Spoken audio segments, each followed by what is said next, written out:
HDFC life వారి click to achieve పార్ advantage plan. ఇది non linked and participating saving life insurance plan అండి. HDFC life వారి click to achieve పార్ advantage. ఈ HDFC life click to achieve పార్ advantage యొక్క బెనిఫిట్స్ చూసుకుంటే మనకు దీంట్లో 5 రకాల ప్లాన్ ఆప్షన్స్ ఉన్నాయండి. దీంట్లో 5 రకాల ప్లాన్ ఆప్షన్లో ఒకటి లైఫ్ ఇన్సూరెన్స్ కవర్, అంటే మనకు కవరేజ్ డెత్ బెనిఫిట్ ఉంటుంది. తర్వాత ఎడిషనల్ లైఫ్ కవరేజ్ ఆప్షన్ కూడా దీంట్లో తీసుకోవచ్చు. అంటే లైఫ్ ఎష్యూడే కాకుండా నామినీకి కూడా డెత్ బెనిఫిట్ వస్తుంది. అంటే ఈ ప్లాన్లో 2 డెత్ బెనిఫిట్స్లు ఉంటాయి. Flexibility to choose additional life option for your spouse. Guaranteed benefits, మనకు మెచ్యూరిటీ అమౌంట్ గ్యారంటీ తీసుకోవచ్చు, లేదా నాన్ గ్యారంటీ రూపంలో కూడా మనం తీసుకోవచ్చు. ఆ ఆప్షన్ కూడా ఉంది. తర్వాత ప్రీమియం ఆఫ్సెట్, ఫ్యూచర్ ప్రీమియమ్స్ దీంట్లో వేవ్ అవుతాయి. క్యాష్ బోనస్ ఉంటుంది. గ్యారంటీడ్ పేఅవుట్స్ అప్లికేబుల్ అవుతాయి. దీంట్లో ఇంకొక డిఫరల్ of survival income benefit, optional riders ఉన్నాయి, అండ్ ట్యాక్స్ బెనిఫిట్ కూడా ఉంది దీంట్లో మనకు. ఈ ప్లాన్ ఎలిజిబిలిటీ ఎలా ఉందంటే మినిమం ఏజెస్ చూసుకుంటే minimum age at entry 30 days అండి. 30 డేస్ పాప కానీ బాబు కాడి నుంచి మనం ఈ ప్లాన్ తీసుకోవచ్చు. మ్యాక్సిమం వచ్చేసి early income, enhanced income, guarantee income 60 years, lump sum balanced income, early income 65 years. దీనికి lump sum and balanced income 65 years, early income, enhanced income and guarantee income 60 years. Policy term వచ్చేసి 10 సంవత్సరాల నుండి 40 ఇయర్స్ వరకు ఉందండి. 10 to 40 years. Premium paying term, అంటే మనం payment చేయాల్సింది single pay చేసుకోవచ్చు, లేదా 5, 6, 8, 10, 12 సంవత్సరాలు మనం ప్రీమియం పేయింగ్ టర్మ్ ఉందండి, అంటే పేమెంట్ చేసుకోవచ్చు. ఇంకా దీంట్లో బెనిఫిట్స్ చూసుకుంటే మనము plan options lump sum option, balance income, early income, enhanced income, guaranteed income అనే ప్లాన్ ఆప్షన్లు మనం తీసుకోవచ్చు. దీంట్లో మనము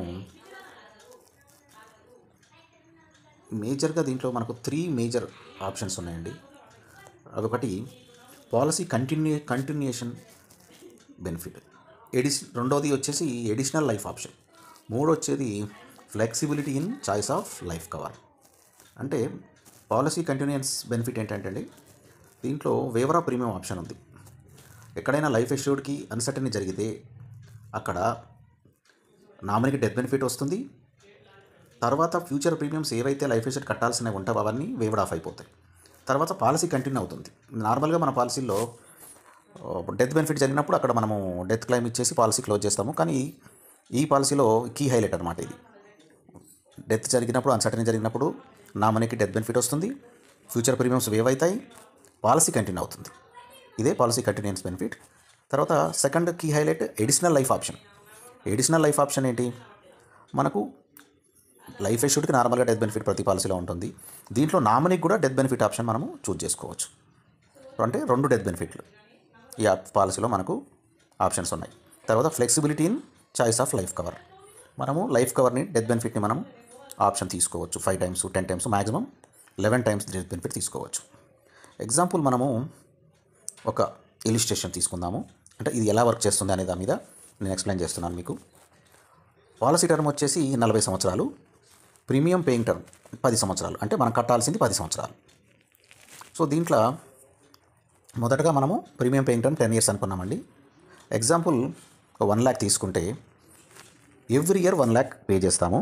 అలాగా 10 years పే చేస్తాం. ప్రతి సంవత్సరం 1,00,000 రూపాయలు 10 సంవత్సరాలు పే చేస్తాం. ఎవ్రీ ఇయర్ 1 lakh అంటే 10 yearsకి మనము 10 lakhs పే చేస్తామండి. దీంట్లో రెగ్యులర్ ఇన్కమ్ బెనిఫిట్ ఉంది. రెగ్యులర్ ఇన్కమ్ బెనిఫిట్ అంటే ఇమ్మీడియట్ ఇన్కమ్. మనకు ఫస్ట్ ఇయర్ ప్రీమియం కట్టుడుతోటే మనకు రెగ్యులర్ ఇన్కమ్ స్టార్ట్ అవుతుంది. పాలసీ 40 సంవత్సరాలు ఉంటే 40 సంవత్సరాలు మనకు రెగ్యులర్ ఇన్కమ్ వస్తుందండి. మ్యాక్సిమం మనకు 40% వరకు, 35 to 40% వరకు ఆన్ ప్రీమియం ఎవ్రీ ఇయర్ మనకు రెగ్యులర్ ఇన్కమ్ ఉంటుంది. ఎప్పటి నుంచి? ఫస్ట్ ఇయర్ మనం ప్రీమియం పే చేయగానే సెకండ్ ఇయర్ కన్నా ముందు మనకు పేఅవుట్ స్టార్ట్ అవుతుంది.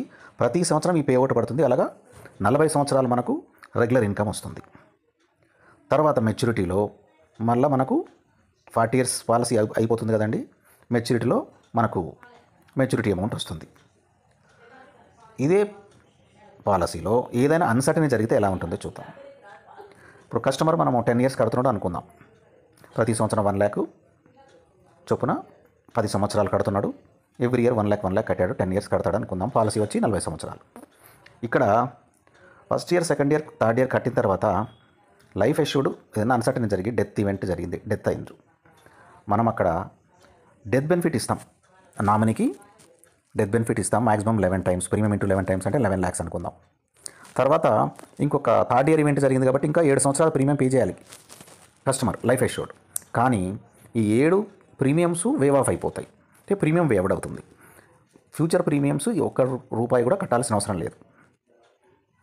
నామినీకి డెత్ బెనిఫిట్ వస్తుంది, తర్వాత ప్రీమియమ్స్ ఏవైతున్నాయో అవి కట్టాల్సిన అవసరం లేదు. పాలసీ కంటిన్యూ అవుతుంది. రెగ్యులర్గా ప్రతి సంవత్సరం వచ్చే రెగ్యులర్ ఇన్కమ్ మనకు వస్తూనే ఉంటుంది. రెగ్యులర్గా పాలసీ కంటిన్యూ అవుతుంది.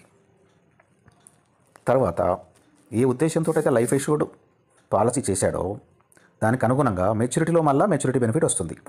అంతే కదండి. ప్రీమియం పేయింగ్ టర్మ్స్ 10 సంవత్సరాలు అనుకున్నాము, పాలసీ 40 సంవత్సరాలు అనుకున్నాం. కానీ తను 3 సంవత్సరాలు కట్టి చనిపోయాడు. చనిపోయినప్పుడు మనము నామినీకి డెత్ బెనిఫిట్ ఇచ్చాము. తర్వాత కట్టాల్సిన ప్రీమియమ్స్ కంపెనీ వేవ్ చేసింది. పాలసీ కంటిన్యూ అవుతుంది, రెగ్యులర్ ఇన్కమ్ పడుతుంది. మెచ్యూరిటీలో మళ్ళీ మెచ్యూరిటీ బెనిఫిట్ మనకు యాజ్ టీజ్గా వస్తుంది. మనం ముందు అనుకున్నట్టు దీంట్లో పాలసీ కంటిన్యూస్ బెనిఫిట్ ఇది, తర్వాత రెగ్యులర్ ఇన్కమ్ ఉంది, తర్వాత డెత్ బెనిఫిట్ వచ్చింది, మళ్ళీ మెచ్యూరిటీలో మెచ్యూరిటీ అమౌంట్ కూడా వచ్చింది. ఇంకా మనకు దీంట్లో ఎక్స్ట్రా లైఫ్ ఆప్షన్ అనుకున్నాం, అంటే నామినీ కూడా చనిపోయిన ఎక్స్ట్రా లైఫ్ కవర్, అంటే మళ్ళీ డెత్ బెనిఫిట్ వస్తుంది. ఫస్ట్ మనకు లైఫ్ ఎష్యూర్డ్ చనిపోయినప్పుడు డెత్ బెనిఫిట్ వచ్చింది, తర్వాత కొంతకాలం తర్వాత నామినీ చనిపోయింది అనుకుందాం, అప్పుడు కూడా డెత్ బెనిఫిట్ వస్తుంది. మళ్ళీ పాలసీ కంటిన్యూ అవుతుంది, రెగ్యులర్ ఇన్కమ్ వస్తుంది, as well as maturity benefit వస్తుంది. సో మనకు 3 ఆప్షన్స్ క్లియర్ కట్గా అర్థమయ్యాయి సార్. ఎలాగా? మనకు పాలసీ కంటిన్యూస్ బెనిఫిట్ అంటే పాలసీ కంటిన్యూయన్స్ బెనిఫిట్ అంటే ఏదైనా అన్సర్టనీ జరిగినప్పుడు అక్కడ డెత్ బెనిఫిట్ వస్తుంది. తర్వాత ప్రీమియమ్స్ ఏవైతున్నాయో అవి కట్టాల్సిన అవసరం లేదు. రెగ్యులర్ ఇన్కమ్ సంవత్సరం పడుతుంది. పాలసీ మెచ్యూరిటీ బెనిఫిట్ కూడా వస్తుంది. పాలసీ కంటిన్యూ అవుతుంది. కీ హైలైట్స్ 1 అది. రెండవది అనుకున్నప్పుడు additional life option. Additional life option ఏంటి? జనరల్గా ప్రతి పాలసీలో జరిగేది లైఫ్ ఎష్యూర్డ్ చనిపోయినప్పుడు డెత్ బెనిఫిట్ ఇస్తాము, పాలసీ క్లోజ్ అవుతుంది. కానీ దీంట్లో లైఫ్ ఎష్యూర్డ్కే కాకుండా నామినీకి కూడా డెత్ బెనిఫిట్ ఇస్తున్నాం, అంటే 2 డెత్ బెనిఫిట్లు. Additional life option, life assured చనిపోయినప్పుడు డెత్ బెనిఫిట్ వస్తుంది. తర్వాత కొంతకాలం తర్వాత ఒకవేళ నామినీకి ఏమి జరిగి ఆమె చనిపోయినా అప్పుడు కూడా డెత్ బెనిఫిట్ వస్తుంది. తర్వాత ఎవరైతే లీగల్ హెయిర్ ఎవరైతే ఉన్నారో వాళ్ళ పిల్లలు తాను నామినీ అవుతాడు, పాలసీ కంటిన్యూ అవుతుంది. యాజ్ టీజ్గా పాలసీ మెచ్యూరిటీ బెనిఫిట్ కూడా మనం ఇస్తాం. Flexibility in choice of life cover. మనము డెత్ బెనిఫిట్ తీసుకుంటేందుకు కూడా మనకి ఇక్కడ ఫ్లెక్సిబిలిటీ ఉంది పాలసీలో. అంటే 5 రేట్ల నుంచి మ్యాక్సిమం 11 రేట్ల వరకు మనము డెత్ బెనిఫిట్ ఆప్షన్ చేసుకోవచ్చు. సో అర్థమైంది కదండి. పాలసీ చాలా బాగుంది. పాలసీ HDFC లైఫ్ వారి click to achieve power advantage. ఒకసారి బ్రోచర్ చూడండి. మీకు ఇంకెనీ డౌట్స్, మీకు ఏమైనా క్లారిఫికేషన్ కావాలనుకుంటే నా నెంబర్ 9160649709. నేను మీ Srinivas. Thank you very much.